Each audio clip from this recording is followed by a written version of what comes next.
Hey guys, so today I wanted to discuss a really popular topic of discussion within the SMMA, social media marketing agency, e-commerce, online business, stating keywords, and generally like marketing agency space that is like super popular, right? Which are the best niches to go into? As a part of this discussion, I wanted to bring up the topic of market saturation because the thing that's being peddled right now a lot of the time is, hey, find a niche that has less competition, right? And the problem with this is there's always two sides to the coin. And I wanted to show you guys the side of the coin, which is, in my opinion, market saturation does not always equal bad, right? Because right now the perception seems to be, hey, just enter a niche where it's completely underserved and serve that niche and you're gonna make a ton more profit. The problem with this is, if you enter a completely untapped into niche, as a complete beginner, you might not know how to get started. So what I mean by this is, essentially what a saturated niche is, it just means a lot of people are doing it, right? And if a lot of people are doing it, the reason they're doing it is because this niche works, aka it's a validated niche. So, for example, one of the most common niches out there is e-commerce, and in my opinion, it's probably the most saturated niche right now in the SMMA space as well. But the reason why it's so saturated is because it works extremely well. Now, one of the biggest pros of entering a saturated niche is that, you can look around and you'll be able to clearly identify at least 10, 20 people that is doing it successfully, and it's much easier to find information on how to get started. Because I believe red ocean markets are really great for beginners as you can learn the most and it's easier to find things like mentors to kind of work with you, coaches to kind of help you along the journey. And to be honest, if you can make it in a red ocean market, you're just gonna take that same learnings and then move into a blue ocean market and absolutely dominate. So let's jump into it.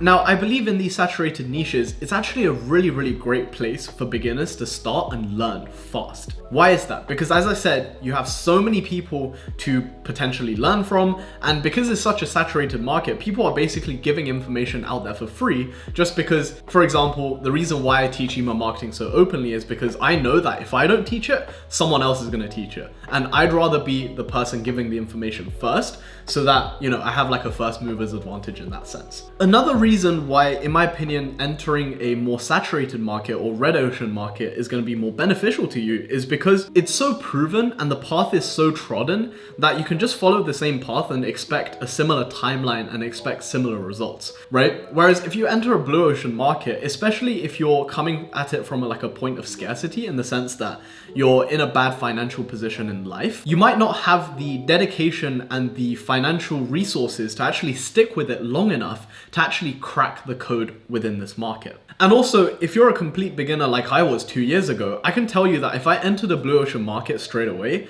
to be honest, I'd just be so overwhelmingly paralyzed with the amount of things I can do that I wouldn't have even been able to take the first step probably. So to summarize the points so far, red ocean markets are not always bad. Saturated niches just mean that it's validated and it works, and you could basically follow a proven path to develop the skills that you would need to be able to make it in a blue ocean market, which is why I think red ocean markets and saturated niches are actually pretty good for beginners because yeah, it's hard to make it. However, you also have more help and more action steps and more information that is more openly available to you so that you can develop the skills and understand the various business mechanics within this market so that eventually, yeah, you can take it to a blue ocean market and you're gonna absolutely thrive. Now, it wouldn't be a Boyuan video without me giving you some actionable steps on how to actually make it in a red ocean market. So let me go over a few of the things that helped me stand out with my own email marketing agency within this red ocean market. Number one, that would be crafting your offer around a unique or better outcome for people.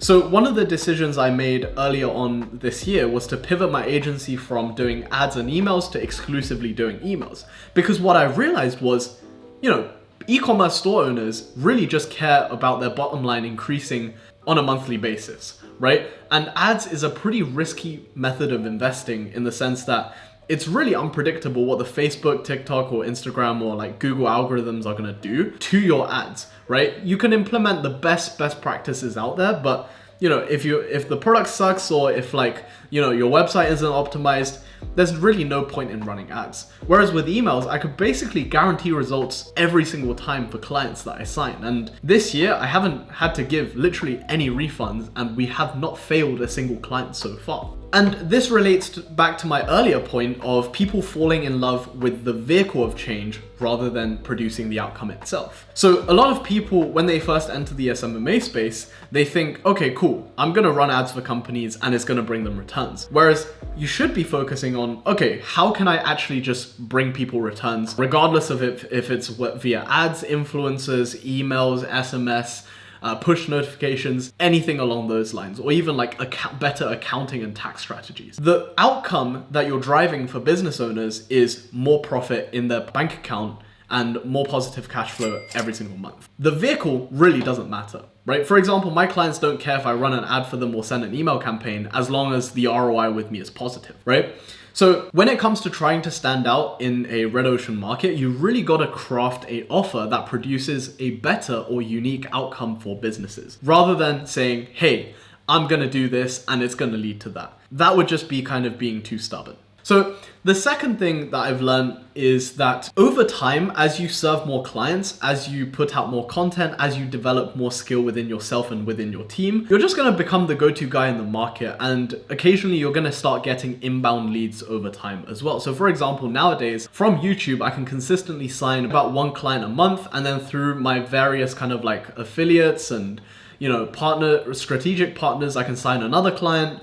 And this kind of just becomes a flywheel effect, right? As long as I maintain my quality of service. Because you have to understand, right? Imagine there's a market that's been validated and originally there was only 10 people serving this niche with this service, right? Because it's been validated, 90 other people enter the space. But these 90 people, they're complete beginners. So as more people enter the space, providing the same service, the quality gets diluted and drops.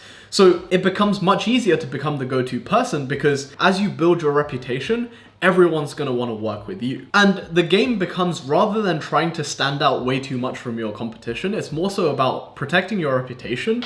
And also the important thing here is just outlasting your competition. Because I've been in the e-com email marketing space now for just under 2 years, I've outlasted many of the people that started at the same time as I did. And as a result, I've won. Or, you know, whatever winning, I guess, is by whatever metric you think. So I hope this video was able to shed some light on an alternative perspective and an alternative way of, I guess, picking the niche that you want to enter in the SMMA space. And if you're a complete beginner like I was 2 years ago and want to learn a skill that you can actually sell in a validated market, then check out my e-commerce email marketing course, links in the description below. Thank you guys for watching, and I'll see you guys in the next one.